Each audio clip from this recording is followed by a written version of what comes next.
Hey guys, what is going on? It is Chris here once again looking ahead to today's slate for the 1st of September. We have a nice 2-game slate here today.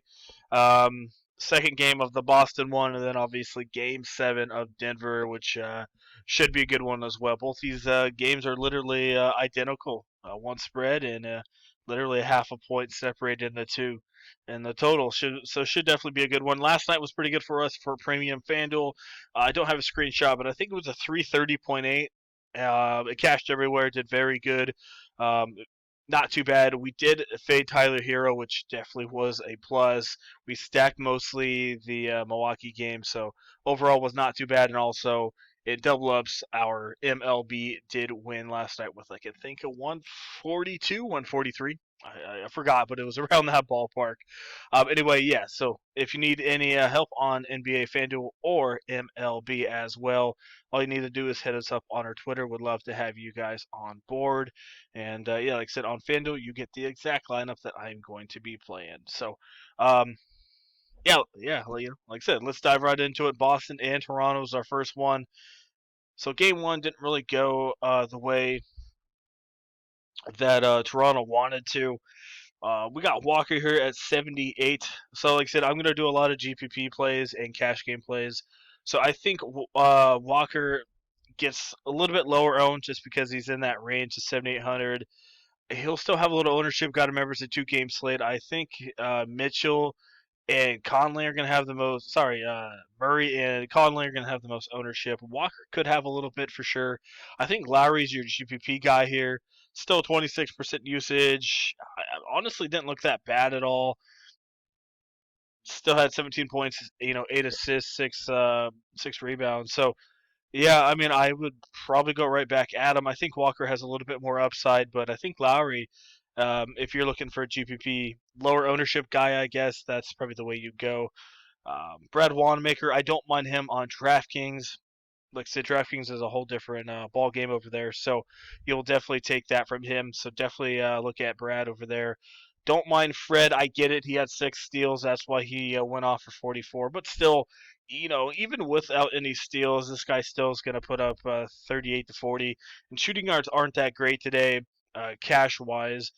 You can look at Marcus Smart, which, as we know, this guy is always up and down. You don't know what Smart you're going to get. He randomly had a 22% usage rate last time out, which, as we know, that's not usually his kind of game. He's more of a defensive guy. He hit 5 out of 9 threes, so that's kind of why he went off for the most part. So you don't expect that 32, in my opinion. Like I said, that 22% usage has only happened like 2 times in the last 2.5 weeks or 3 weeks. So not really. I mean, Smart's okay. Like I said, shooting guards aren't that great. Norman Powell's going to be your GPP guy. He's getting okay minutes. Like I said, this guy is a hit or miss. He still puts up pretty good shots coming off the bench. If he hits his threes, he's doing pretty good. Has a pretty high usage as well coming off the bench.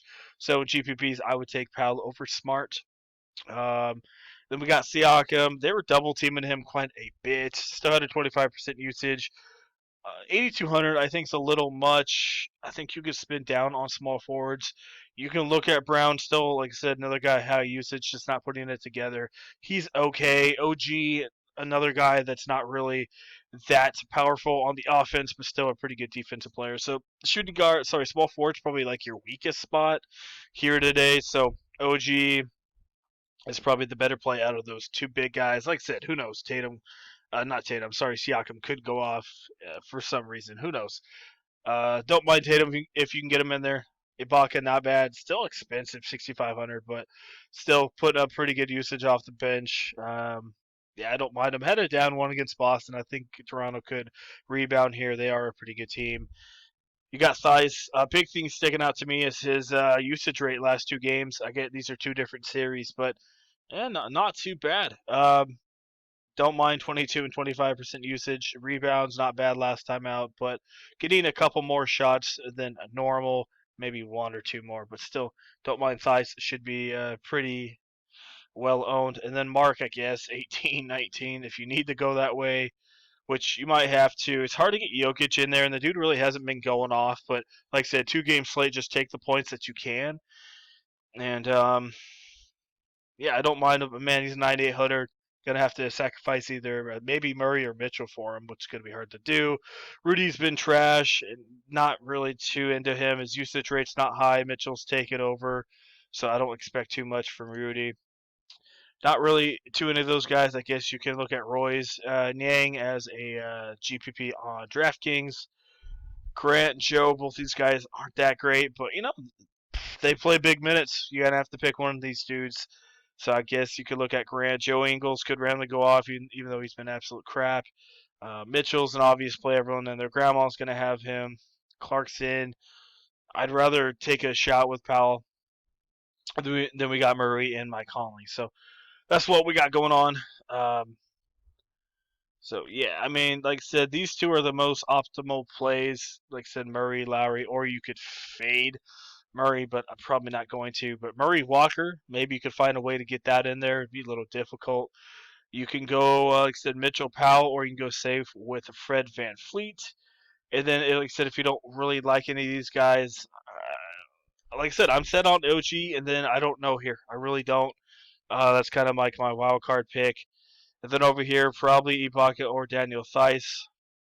And then probably won't be able to get Jokic, but I'd love to have him. But Jokic or Mark in that situation there. That's kind of what we're looking at. Robert Williams, he had a little bit run last time out, but that was one game. Maybe take a shot with him on a DK.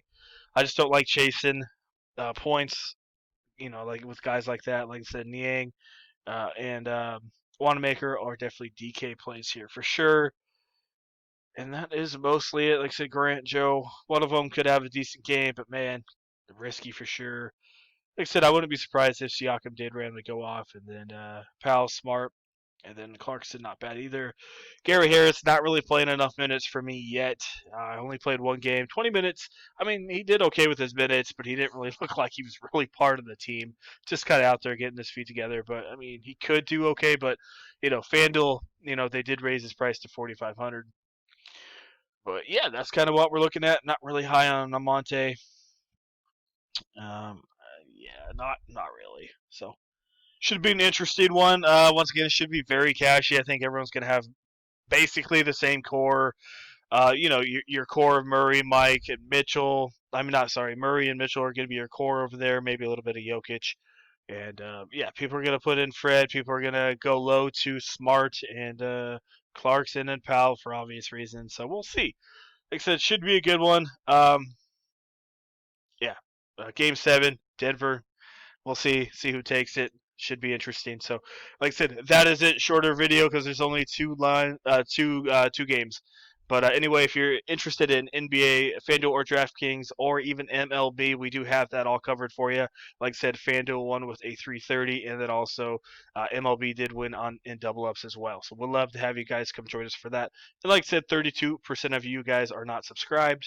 So yeah, why not hit that subscribe button? You will get NBA FanDuel lineup advice videos almost every single day. And like I said, also hit that like button. I do appreciate it. You guys did pretty good yesterday. I appreciate the likes. And yeah, thank you for the support as well. So that is it, guys. Enjoy your day, and we'll see you guys a little bit later on.